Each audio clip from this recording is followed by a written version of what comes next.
चलिए आगे बढ़ जाते हैं। अमेरिका ईरान के बीच इस्लामाबाद में 21 घंटों तक शांति वार्ता चली, अब फेल हो गई है। दुनिया की नजर में आतंकिस्तान बना पाकिस्तान की जमीन पर।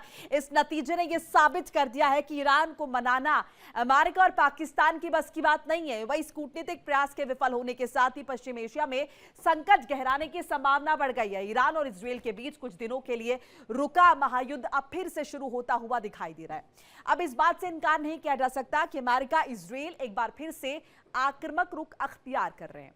इसका प्रमाण आपको उपराष्ट्रपति जेडी वेंस के उस बयान से मिल सकता है जब बैठक खत्म होने के बाद उन्होंने साफ शब्दों में कहा कि वार्ता फेल होना ईरान के लिए बुरी खबर है।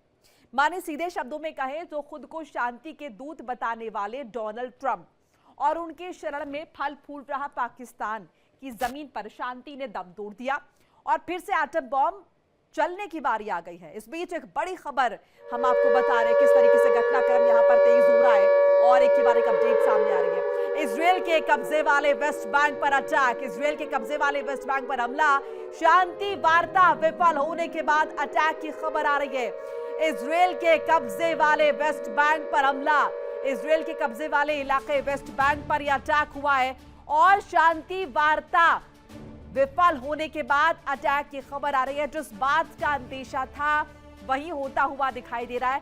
मिडिल ईस्ट जहां पर यह उम्मीद की जा रही थी कि शांति वार्ता होगी और उसके बाद कहीं ना कहीं स्थितियां बेहतर होंगी, या फिर यूं कहे कि जब सीजफायर जारी है तो ऐसे में जमीनी स्तर पर ग्राउंड जीरो पर वो शांति दिखाई भी देनी चाहिए, लेकिन शांति वार्ता भी फेल।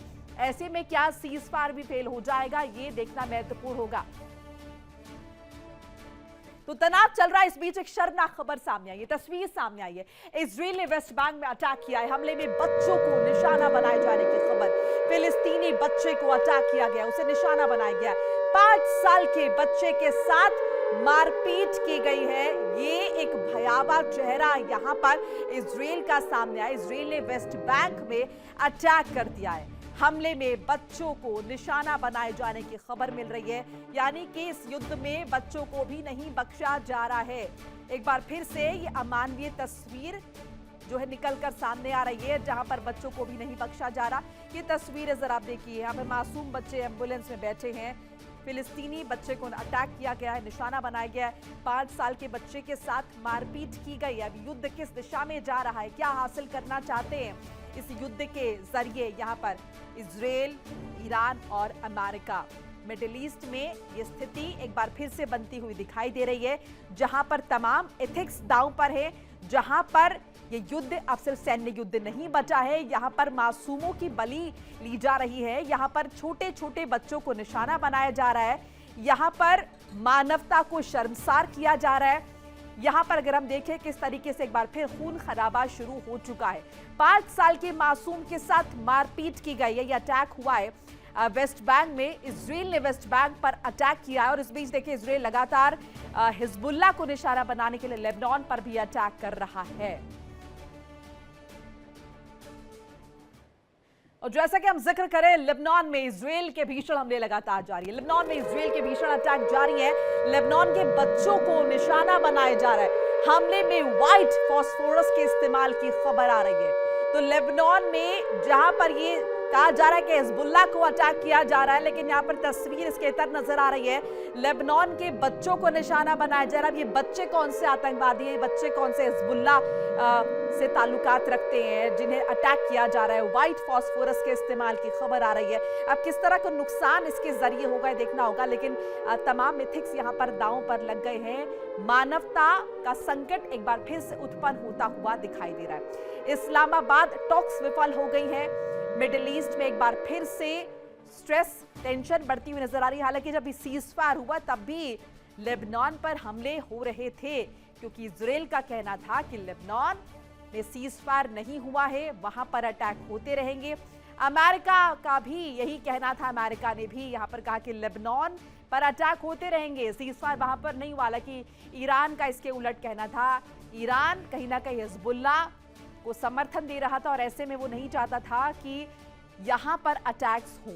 तो लेबनान में इजरायल के भीषण हमले अभी भी हो रहे हैं। अब ये वार्ता जिस तरीके से विफल हुई है, ऐसे में क्या एस्केलेशन और होगा, क्या ये हमले और तीव्र होंगे, देखना होगा। भीषण हमले जारी है, बच्चों को निशाना बनाया जा रहा है। व्हाइट फास्फोरस के इस्तेमाल करने की खबर जो है वो भी सामने आ रही है। और इसी तनाव के बीच नेतन्याहू की तरफ से बड़ा स्टेटमेंट आया। 6 देशों के खतरों को पार किया है, अभी और भी बहुत कुछ करना बाकी है, ये नेतन्याहू की तरफ से कहा गया। इजराइल के प्रधानमंत्री नेतन्याहू ने कहा कि बहुत कुछ करना बाकी है। मिडिल ईस्ट का मैप दिखाया है, ये तस्वीर जरा आप देखिए। नेतन्याहू इजरायली प्रधानमंत्री और उनके पीछे बैक में मिडिल ईस्ट का मैप, और इस मैप की तरफ इशारा करते हुए नेतन्याहू का कहना है कि अभी बहुत कुछ करना बाकी है, ये नेतन्याहू ने कहा है। 6 देशों के खतरों को पार किया है, तनाव चल रहा है, ऐसे में अग्रेशन क्या इजराइल का और बढ़ेगा, क्योंकि यही इजराइल का अभी तक अगर हम देखें वो नेचर नजर आया है। और अभी जिस तरीके से उन्होंने ये इशारा किया, ये तस्वीरें बाहर आई हैं, ऐसे में मिडिल ईस्ट का मैप दिखाते हुए नेतन्याहू का ये कहना कि अभी बहुत कुछ करना बाकी है, किस तरफ इशारा कर रहा है। क्या ये वायलेंस और बड़े पैमाने पर होगा? अब अगर इजराइल अटैक करेगा तो निश्चित तौर पर उसके रिटालिएशन भी होंगे, और उस रिटालिएशन की भेंट क्या कुछ चढ़ेगा, किसकी इसकी कीमत कितनी बड़ी चुकानी होगी। और वहीं इस डिफेंस के बयान पर ईरान का करारा पलटवार। ईरान के पूर्व उपराष्ट्रपति ने पलटवार किया है। अमेरिका के लिए बुरी खबर है, ईरान के लिए नहीं है। पीस टॉक फेल होना अमेरिका के लिए बुरी खबर है। वेंस ने पीस टॉक फेल होने पर निशाना साधा था। पीस टॉक फेल होने के लिए ईरान को जिम्मेदार ठहराया था।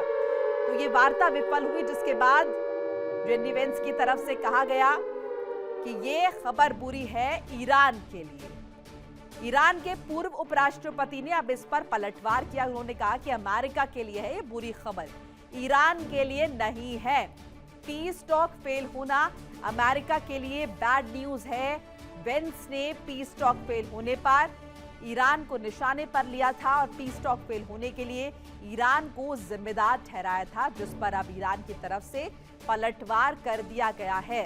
कुल मिलाकर ये वार्ता विफल हो गई है, और ऐसा लग रहा है कि जैसे ये वार्ता जब करने बैठे थे दोनों ही पक्ष, तो शायद इस मंशा से बैठे ही नहीं थे कि वार्ता सकारात्मक रूप ले या फिर ये वार्ता सक्सेसफुल हो।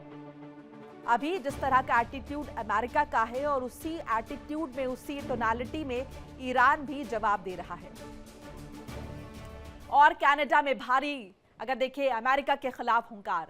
कनाडाई पीएम मार्क कार्नी का स्टेटमेंट आया, अमेरिका को नहीं देंगे डिफेंस का खर्चा, ये मार्क कार्नी ने कहा है। डिफेंस खर्च का 70% हिस्सा यूएस को नहीं देंगे। तो ये नया डेवलपमेंट हुआ है। कनाडा ने अमेरिका के खिलाफ हुंकार भरी है।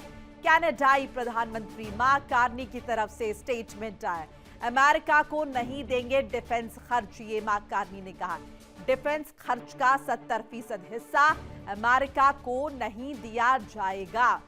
अब देखिए एक बार फिर से स्थिति बनती हुई नजर आ रही है। अमेरिका जिस तरीके से युद्ध में शामिल था, तभी हम देख रहे थे दो गुट बन गए थे, एक तरफ अमेरिका के विरोध में, एक तरफ अमेरिका के समर्थन में। हालांकि अगर हम देखें तो तमाम देश जो है वो इस युद्ध के अगेंस्ट है, क्योंकि युद्ध से किसी का भला नहीं होता। हालांकि इसके पीछे किसके दबे छुपे फायदे हैं ये सब बखूबी जानते हैं। इन सब के बीच ये कनाडा की तरफ से स्टेटमेंट आया। कनाडा ने भरी है यहां पर अमेरिका के खिलाफ हुंकार। कनाडाई प्रधानमंत्री मार्क कार्नी का स्टेटमेंट आया, अमेरिका को डिफेंस खर्च नहीं देंगे, ये मार्क कार्नी ने कह दिया है। डिफेंस खर्च का 70% हिस्सा अमेरिका को नहीं दिया जाएगा। तो अमेरिका के खिलाफ भी लगातार स्टेटमेंट्स आने शुरू हो चुके हैं। ये कनाडा की तरफ से ये स्टेटमेंट आया है, जहां पर साफ तौर पर कह दिया है कि डिफेंस खर्च का 70% हिस्सा अमेरिका को नहीं दिया जाएगा। अब इस पीस टॉक के विफल होने के बाद कहीं ना कहीं अंदेशा भी सभी को है कि यहाँ पर युद्ध एस्केलेट हो सकता है, और अगर युद्ध एस्केलेट होगा तो इसका इम्पैक्ट सभी देशों पर पड़ेगा, हॉर्मुज स्ट्रेट पर पड़ेगा, और हॉर्मुज स्ट्रेट से जो आवाजाही हो रही थी ईंधन की, उस पर प्रभाव पड़ेगा। ऐसे में इससे पहले हमने देखा सऊदी अरब में किस तरीके से तमाम देश इकट्ठा हुए, 60 देशों के प्रतिनिधि इकट्ठा हुए और बातचीत की। तो ये नाराजगी ईरान के खिलाफ भी देखने को मिल रही है और अमेरिका के खिलाफ भी देखने को मिल रही है, क्योंकि दोनों ही इस युद्ध में शामिल है। इजराइल और ईरान के इस युद्ध में अमेरिका बड़ी भूमिका अदा कर रहा है। एक कोशिश की गई थी इस्लामाबाद में कि युद्ध जो है टल जाए, शांति वार्ता हो जाए, दोनों ही देश एक पेज पर आ जाए, लेकिन जिस तरह की शर्तें रखी गई थी दोनों पक्षों की तरफ से, वो इम्प्रैक्टिकल नजर आ रही थी। हालांकि शुरू में अमेरिका ने कहा कि वर्केबल हैं ये तमाम कंडीशंस, ये तमाम शर्तें, लेकिन बाद में जिस तरीके से ईरान ने इसमें कुछ पॉइंटर्स भी जोड़े हैं, दोनों पक्षों के बीच बात नहीं बनी है। ऐसे में अब क्या ये युद्ध फिर से शुरू होगा और बाकी देश इसमें क्या भूमिका अदा करेंगे, क्योंकि निश्चित तौर पर अगर दबाव नहीं बढ़ेगा चौतरफा तो युद्ध खत्म नहीं होगा।